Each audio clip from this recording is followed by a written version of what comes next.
আমাদের সবাইকে সুরজিৎ মনা ক্রিয়েশন চ্যানেলের পক্ষ থেকে সুস্বাগতম। আশা করি তোমরা সকলে ভালো আছো। আমি তোমাদের জন্য এই ভিডিওটিতে তুলে ধরছি 2024 সালের থার্ড সাবমিটিভ এভালুয়েশন তথা থার্ড ইউনিট টেস্টের জন্য ক্লাস 8 তথা অষ্টম শ্রেণীর ভূগোলের এক সেট প্রশ্নপত্রের সম্পূর্ণ সমাধান করছি। তার আগে তোমাদের কাছে অনুরোধ, তোমরা ভিডিওটি না টেনে পুরো থাকা ভিডিওটি কেমন লাগলো কমেন্ট করে জানিও, ভিডিওটিতে লাইক দাও এবং শেয়ার করো। তোমরা এই প্রশ্নপত্রের সেটটি পেয়ে যাবে রায় ও মার্টিনের প্রশ্নবিচিত্রার 303 নম্বর পেজের সেট নাম্বার 9 অর্থাৎ লাস্ট সেট। এর আগে আমি প্রতিটি সেট অর্থাৎ 1, 2, 3, 4, 5, 6, 7, 8 মোট 8টি সেটের প্রশ্নের সম্পূর্ণ সমাধান করেছি। রায় আর মার্টিন প্রশ্ন বিচিত্রা যে 8টি সেট ছিল প্রশ্ন সমাধানগুলো করে দিয়েছি সেটগুলোর। আজকে লাস্ট সেট অর্থাৎ 9 নম্বর সেটের কাটুয়া কাশিরাম দাস ইনস্টিটিউট সান এই স্কুলের যে প্রশ্নপত্রটি রয়েছে এই প্রশ্নের সম্পূর্ণ সমাধান করছি। একের দাগে সঠিক উত্তরটি নির্বাচন করে পূর্ণ বাক্যে উত্তর দাও। প্রথম প্রশ্ন, ভূপৃষ্ঠ থেকে পৃথিবীর কেন্দ্রের দূরত্ব হল 5500 কিমি, 2900 কিমি, 700 কিমি, 6370 কিমি। সঠিক উত্তরটি হল অপশন ডিতে 6370 কিমি। 2 নম্বর প্রশ্ন, ক্যালসিয়াম সালফেটের জলযুক্ত কেলাস দেখা যায় কোন খনিজে? কোয়ার্টজ, ফেলসপার, অভ্র, জিপসাম। সঠিক উত্তরটি হল অপশন ডিতে জিপসাম।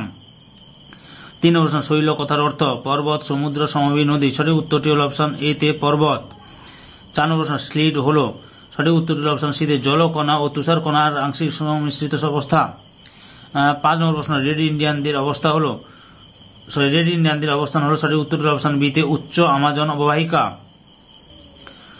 6 নম্বর প্রশ্ন, ক্রান্তীয় শীতকাল দেখতে পাওয়া যায় কোন জলবায়ু অঞ্চলে? মৌসুমী, নিরক্ষীয়, ভূমধ্যসাগরীয়, তুন্দ্রা। সঠিক উত্তরটি হল অপশন বি তে নিরক্ষীয় জলবায়ু অঞ্চলে।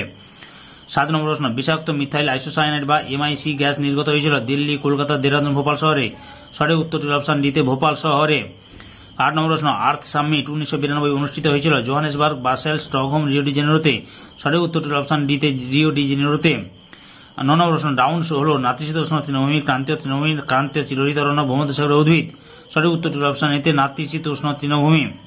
10 নম্বর প্রশ্ন, নিউ ক্যালিডোনিয়া ভূখণ্ডের অবস্থানগত আঞ্চলিক বিভাগ হল? Polynesia, Melanesia, Micronesia, Australasia. সঠিক উত্তরটি হল অপশন বি তে মেলানেশিয়া। এরপরে রয়েছে 11 নম্বর প্রশ্ন, প্রশান্ত মহাসাগরের পাত বর্তমানে সরে যাচ্ছে পূর্ব, পশ্চিম, উত্তর, দক্ষিণ দিকে। সঠিক উত্তরটি হল অপশন এতে পূর্ব দিকে। 2 থেকে নিচের বিবৃতিগুলি শুদ্ধ বা অশুদ্ধ নির্বাচন করে যে কোনো 5টি। 11 নম্বর প্রশ্ন, বক্রেশ্বরে উষ্ণ প্রস্রবণ দেখা যায়, শুদ্ধ। 2 নম্বর প্রশ্ন, গ্রানাইট শিলা গঠিত অঞ্চলের ভূমিরূপ চ্যাপ্টা প্রকৃতির, অশুদ্ধ। সঠিক উত্তরটি হল গোলাকার প্রকৃতির।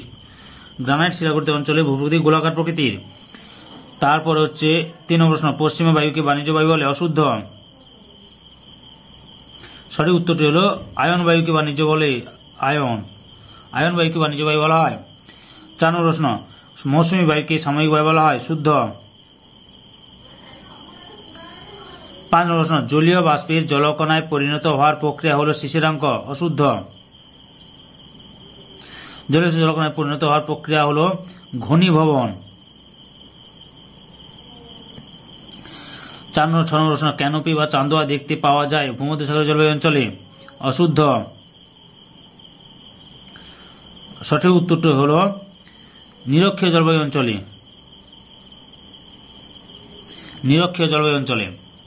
3 নম্বরের দাগে শূন্যস্থান পূরণ করে যে কোনো 5টি। 1 নম্বর প্রশ্ন, WHO রিপোর্ট অনুসারে G20 দেশগুলির সবচেয়ে দূষিত 20টি শহরের মধ্যে ড্যাশটি শহর ভারতে অবস্থিত, 13টি শহর। 2 নম্বর প্রশ্ন, 1973 সালে উত্তরাখণ্ডের গাড়োয়াল অঞ্চলে পরিবেশ বাঁচানোর জন্য ড্যাশ আন্দোলন শুরু হয়, চিপকো আন্দোলন।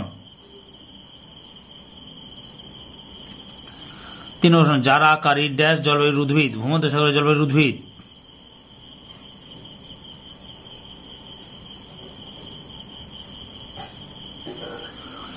4 নম্বর প্রশ্ন, ক্রোফেসিমা ড্যাশ স্তরে পরিলক্ষিত হয়, গুরুমণ্ডল। তারপরে যে 5 নম্বর প্রশ্ন, মোহ স্কেল অনুসারে হীরের কাঠিন্য সূচনা মাত্রা হল ড্যাশ, 10। 6 নম্বর প্রশ্ন, পৃথিবীর দক্ষিণ গোলার্ধে বায়ুচাপ বলয়ের সংখ্যা ড্যাশটি, 3টি। 4 দাগে বাম দিকের সঙ্গে ডান দিক মিলিয়ে লেখ। বাম দিকে 1 নম্বরে ইন্দোনেশিয়ার সঙ্গে ডি তে কাকাতোয়া,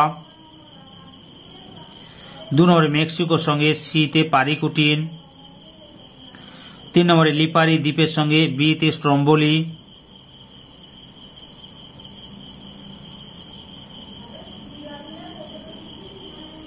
সিসিলি দ্বীপের সঙ্গে এতে এটনা।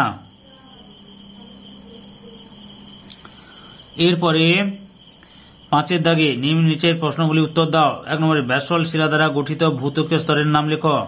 সীমা। 2 নম্বর একটি প্রাচীন ভঙ্গিল পর্বতের উদাহরণ দাও। আরাবল্লী।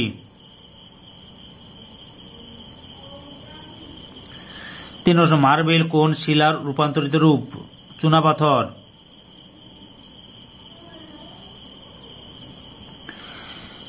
4 নম্বর পশ্চিমা বায়ু কোন দিক থেকে কোন দিকে প্রবাহিত হয়?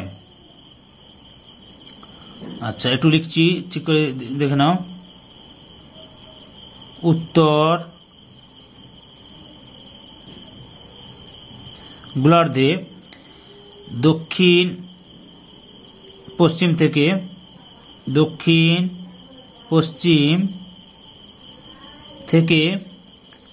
উত্তর পূর্ব দিকে, উত্তর পূর্ব।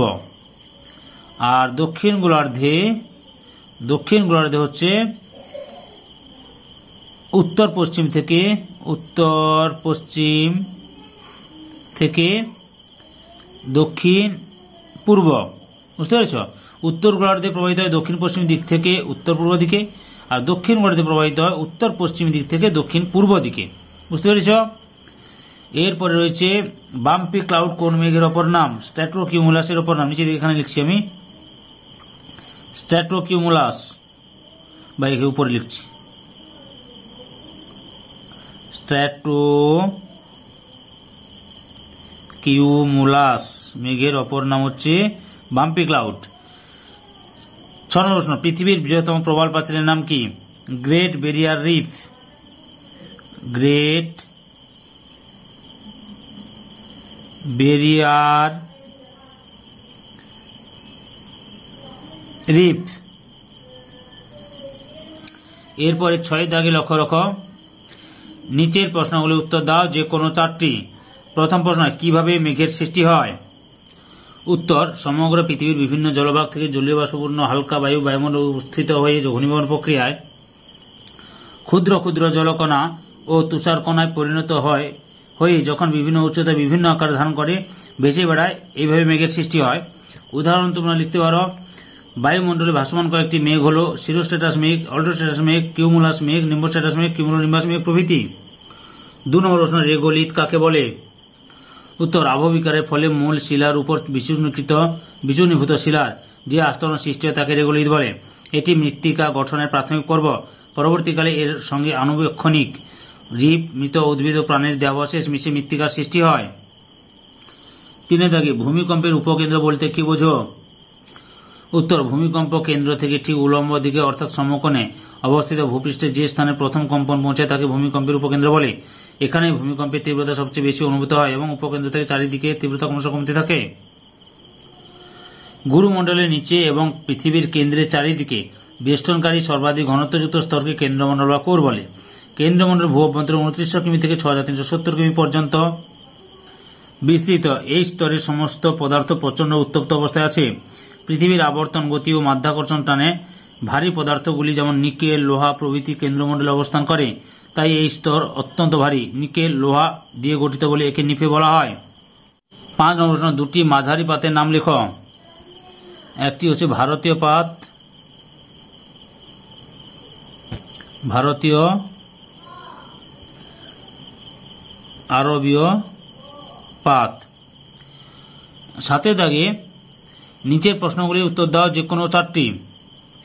প্রথম প্রশ্ন, বহুরূপী পশ্চিমা বায়ুগুলির নাম লেখো, সেগুলি কোথায় প্রবাহিত হয়? বহুরূপী পশ্চিমা বায়ুগুলি হল গর্জনশীল 40, তারপর ক্রদমত্ত 50 ও তীক্ষ্ণ চিৎকারকারী 60। লক্ষ্য করো, দক্ষিণ গোলার্ধে প্রবল বেগে প্রবাহিত হওয়ার জন্য উত্তর পশ্চিমে বিভিন্ন অক্ষাংশে বিভিন্নভাবে বর্জিত। যেমন 40 ডিগ্রি দক্ষিণ অক্ষরেখা যে বায়ু প্রবাহিত তার নাম হচ্ছে গর্জনশীল 40, 50 ডিগ্রি দক্ষিণ অক্ষরেখা বরাবর যে পশ্চিমা বায়ু প্রবাহিত তার নাম ক্রদমত্ত 50, এবং 60 ডিগ্রি দক্ষিণ অক্ষরেখা বরাবর যে তীক্ষ্ণ চিৎকারকারী 60 প্রবাহিত তাকে তীক্ষ্ণ চিৎকারকারী 60 বলা হয়। 2 নম্বর প্রশ্ন, অ্যানাবেটিক বায়ু ও ক্যাটাবেটিক বায়ু চিত্র অঙ্কন করে উপযুক্ত নামকরণ দিয়ে। দেখো, অ্যানাবেটিক বায়ুর এই ছবিটা অঙ্কন করবে। বুঝতে পারছো? প্রথম থেকে যে পার্বত্য অঞ্চল বায়ু প্রবাহ, এই যে উপরের দিকে বায়ু প্রবাহিত হয়ে উপরের দিকে উঠে যাচ্ছে, অ্যানাবেটিক বায়ু। আর ক্যাটাবেটিক বায়ুটা লক্ষ্য করে, এই যে ক্যাটাবেটিক বায়ু, এই যে ক্যাটাবেটিক নিচের দিকে পর্বত থেকে উপত্যকা বায়ুপ্রবাহ নিচের দিকে নামছে, এটা হচ্ছে ক্যাটাবেটিক বায়ু। বুঝতে পেরেছ? 3 নম্বর প্রশ্ন, ভূমধ্যসাগরীয় জলবায়ু অঞ্চলকে ফলের ঝুড়ি বলা হয় কেন? ভূমধ্যসাগরীয় অঞ্চলে ফল চাষের অনুকূল জলবায়ু থাকায় আঙ্গুর, জলপাই, কমলালেবু, আপেল, ডুমুর, আখরোট, পিচ, খোবানি, নাশপাতি, চেরি, বাতাবি লেবু, কুল প্রভৃতি ফল প্রচুর উৎপন্ন হয়।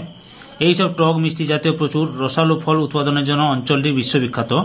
সেই কারণে ভূমধ্যসাগরীয় অঞ্চলকে প্রাকৃতিক ফল ভাণ্ডার বা পৃথিবীর ফলের বাগান বা পৃথিবীর ফলের ঝুড়ি বলা হয়। 4 নম্বর প্রশ্ন, স্থিতিশীল উন্নয়ন বলতে কি বোঝো? উত্তর, ব্রুটল্যান্ড কমিশন এর মতে ভবিষ্যৎ প্রজন্মের চাহিদা মেটানোর জন্য যে পরিকল্পনা গ্রহণ করা হয়েছে তাকে স্থিতিশীল উন্নয়ন বলা হয়। গৃহীত পদক্ষেপ: জনসংখ্যা বৃদ্ধি নিয়ন্ত্রণে ব্যবস্থা গ্রহণ, জল, বায়ু, সৌরশক্তি প্রভৃতি প্রবহমান সম্পদের ব্যবহার বৃদ্ধি, বিভিন্ন দূষণ নিয়ন্ত্রণ ও বনসৃজনের মাধ্যমে পরিবেশের ভারসাম্য রক্ষা, বিশ্বজুড়ে শান্তি ও সৌহার্দ্য স্থাপন। 5 নম্বরে দারিদ্র্য দূরীকরণ। 6 নম্বরে আন্তর্জাতিক সহযোগিতা বৃদ্ধি। 7 নম্বরে আন্তর্জাতিক ক্ষেত্রে অর্থনৈতিক সম্পর্ক পুনর্গঠন করা। 8 নম্বরে পরিবেশের ভারসাম্য বজায় রেখে অর্থনৈতিক উন্নয়ন করা। 9 নম্বরে প্রাকৃতিক সম্পদ সংরক্ষণ করা ও গুরুত্ব অনুযায়ী তাদের কার্যকারিতা বৃদ্ধি করা প্রভৃতি। 5 নম্বর প্রশ্ন, নিউজিল্যান্ডের ভূপ্রকৃতি সম্পর্কে যা জানো লেখো। অবস্থান: নিউজিল্যান্ড ব্রিটিশ যুক্তরাজ্য ও জাপানের মতোই একটি দ্বীপময় ও পর্বত সংকুল রাষ্ট্র।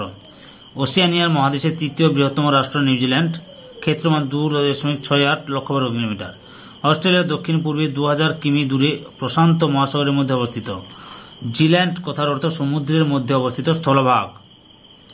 ভূপ্রকৃতি: নিউজিল্যান্ডের প্রধান 2টি দ্বীপ, উত্তর দ্বীপ ও দক্ষিণ দ্বীপ। 32 কিমি প্রশস্ত কুক প্রণালী দ্বারা পরস্পর বিচ্ছিন্ন আছে। পর্বতমালা: নিউজিল্যান্ডের উত্তর দ্বীপে টারারুয়া, রাউকুমারা, পুকেটেই, রুহা হাইন প্রভৃতি পর্বত অবস্থিত। দক্ষিণ দ্বীপের প্রধান পর্বতশ্রেণী হল সার্দার্ন আল্পস। সার্দার্ন আল্পসে মাউন্ট কুক সমগ্র নিউজিল্যান্ডের সর্বোচ্চ শৃঙ্গ। এটি সারা বছর বরফাবৃত থাকে। দক্ষিণ দ্বীপের পূর্ব উপকূল বরাবর গড়ে উঠেছে বিখ্যাত ক্যান্টারবারি সমভূমি। অন্যান্য ভূমিরূপ: নিউজিল্যান্ডে অসংখ্য আগ্নেয়গিরি, হিমবাহ, উষ্ণ প্রস্রবণ হ্রদ রয়েছে।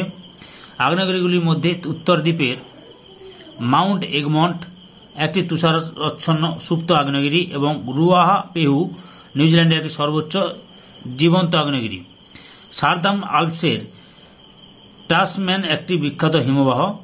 হ্রদগুলির মধ্যে উত্তর দ্বীপের টাউপু নিউজিল্যান্ডের বৃহত্তম মিষ্টি জলের হ্রদ। দক্ষিণ দ্বীপের ওকাতিপু,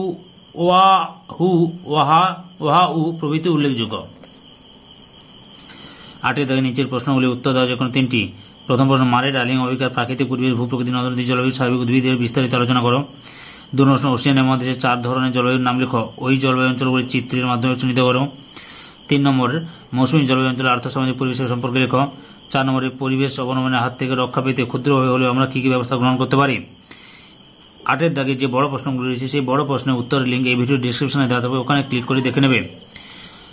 সম্পূর্ণ ভিডিওটি দেখার জন্য তোমাদের সবাইকে অসংখ্য ধন্যবাদ।